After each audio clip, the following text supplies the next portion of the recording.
Hello दोस्तों, स्वागत करते हैं आपके अपने YouTube channel easy maths trick में। आज हम पढ़ेंगे स्टैटिक्स सांख्यिकी, जिसमें माध्य, माध्यिका, बहुलक, माध्य विचलन और परिसर देखेंगे। सबसे पहले हम देखेंगे माध्य। ये हमारा स्टैटिक्स का पहला वीडियो है, जिसमें माध्य, माध्यिका, बहुलक, माध्य विचलन और परिसर को देखेंगे। तो सबसे पहले हम देखते हैं माध्य। माध्य कैसे निकलता है। जिस तरह एवरेज को निकालते हैं उसी तरीके से माध्य भी निकलता है। मैंने पहले से ही एक डाटा यहाँ पर लिख दिया है। अब हम इसका माध्य निकालेंगे। चलिए देखते हैं। जो भी संख्या दी हुई होती है उसको हम जोड़ लेते हैं और गिनकर हम उसे भाग दे देते हैं। तो चलिए सबसे पहले हम इसको जोड़ते हैं। 0 + 1 + 3 + 5 + 1 + 8 9 1 + 7 + 8। अब जितनी भी संख्या होगी उसको गिनकर टोटल संख्या से भाग दे देंगे। 1 2 3 4 5 6 7 8 11। टोटल संख्या है 11। अब हम इसको जोड़ते हैं। 4 9 10 18 27 28 29 15 44। 44 को हम 11 से भाग दे देंगे, कट जाएगा 4 बार में। 4 जो है इसका माध्य आ गया। तो हमने माध्य निकालना सीख लिया। अब उसके बाद देखते हैं माध्यिका, कि माध्यिका हम कैसे निकालते हैं। माध्यिका निकालने के लिए सबसे पहले जो संख्या दी हुई होती है उसको हम अवरोही या आरोही क्रम में लिखते हैं। कैसे लिखते हैं? आरोही या अवरोही क्रम में। तो चलिए इसको पहले हम आरोही क्रम में या अवरोही क्रम में लिख लेते हैं। 0 1 1 1 1 1 2 3 4 4 बार आ गया। उसके बाद 3 है, 5 है, 7 है, 8 8 और 9। गिन लेते हैं। 1 2 3 4 5 6 7 8 9 10 11। टोटल संख्या 11 हो गई है। अब माध्यिका निकालने के लिए हमें बीच की संख्या की जरूरत पड़ती है। माध्यिका का मतलब ही होता है कि बीच वाली संख्या। अब दोनों ओर से हम पहले संख्या को निकालते हैं। टोटल संख्या 11 है। दोनों तरफ से हम 5 संख्या छांट देते हैं। 1 2 3 4 5, यहाँ से यहाँ तक, और इधर से 1 2 3 4 5। तो जो संख्या बीच में बचती है वही माध्यिका होती है।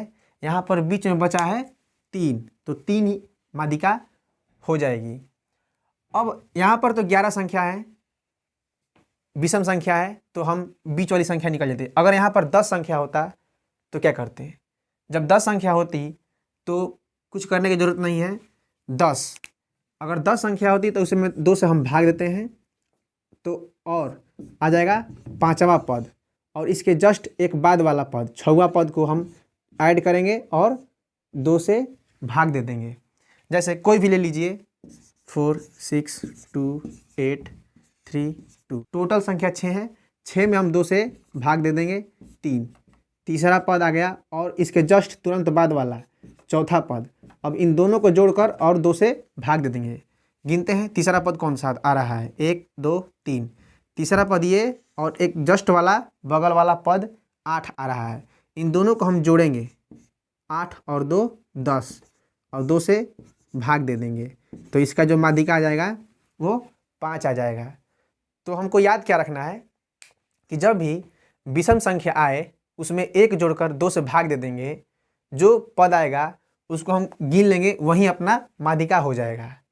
और जब सम संख्या आए तो सम संख्या में 2 से हम भाग दे देंगे। जितनी भी संख्या रहेंगी उनमें हम 2 से भाग दे देंगे, और उसके जस्ट एक बाद वाला संख्या को जोड़कर 2 से भाग दे देंगे, तो हमारी माध्यिका निकल जाएगी।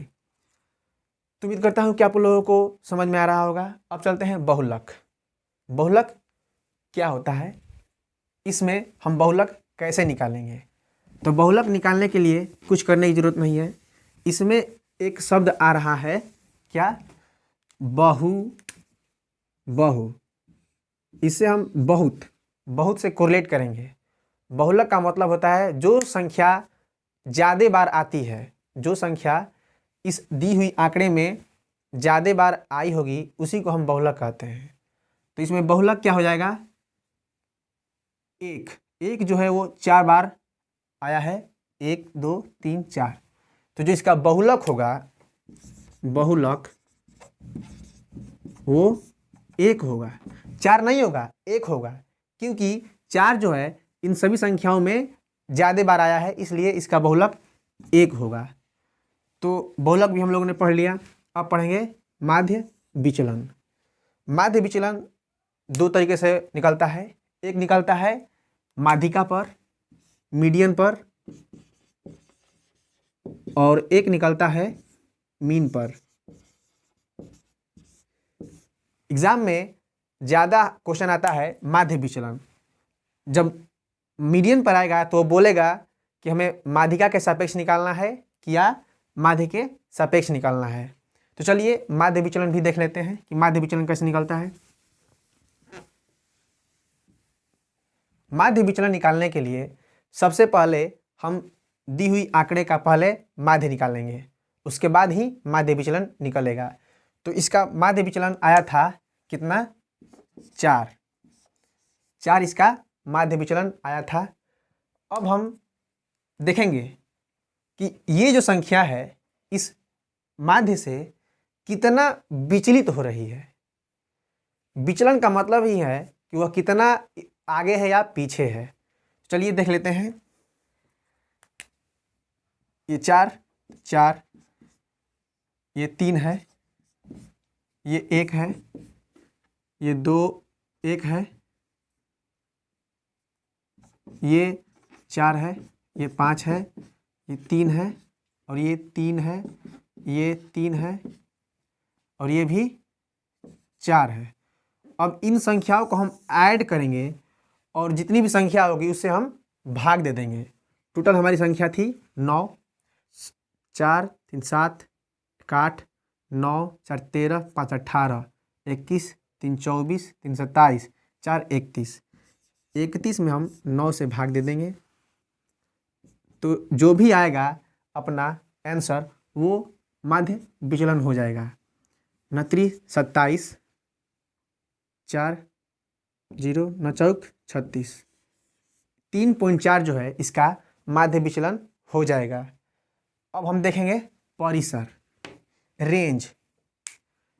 परिसर का मतलब होता है कि जो संख्या सबसे बड़ी है, आंकड़ों में जो संख्या सबसे बड़ी है और जो संख्या सबसे छोटी है, उन दोनों का डिफरेंस, उन दोनों का अंतर, वही परिसर होगा। तो इसमें सबसे बड़ी संख्या 9 है, तो 9 लिख लेंगे, और सबसे जो छोटी संख्या है वो 0 है। इसका अंतर निकालेंगे तो 9 जो है इसका परिसर है। तो उम्मीद करता हूँ कि ये जितनी भी मैंने बातें बताई आप लोगों को समझ में आया होगा। माध्य, माध्यिका, बहुलक, माध्य विचलन और परिसर मैंने बताया। इसके आगे का जो पॉइंट है वो अगले वीडियो में हम डिस्कस करेंगे। अगर वीडियो अच्छी लगी हो तो वीडियो को लाइक कर दें, चैनल पर नए हैं तो चैनल को सब्सक्राइब भी कर लें। Thank you.